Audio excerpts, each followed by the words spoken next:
Epektiba ka ni ang mga face massager, no? So karon ato siyang itry para makabalot ta. Kay kalagi mo vibrate daw ni.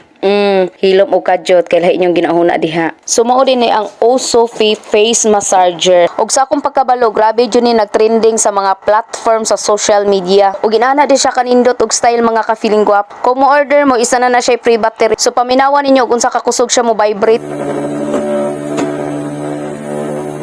So karon ato nang sulayan, so magamit lang dai ko og Jijo Aloe. Og ang purpose ani nga product mo ang atong gamiton kay para smooth kay ang imong face. So daghan kog nakita diri sa social media na kailangan daw nato i-massage ang ato ang face every morning ug night. Ug ang akong na-feel bitaw ani nga product no is grabe siya makarelax sa imong skin. At mas more niya gifa-absorb ang product nga atong gibutang sa tuang skin. Ug makawala daw ni og mga taba-taba sa tuang face. Ug nindot sad kayo ni sa mga naanay mga wrinkles. Ug so far affordable price ra sad ni. Ug gusto mo order o gusto mo try ani mga ka-feeling guwapa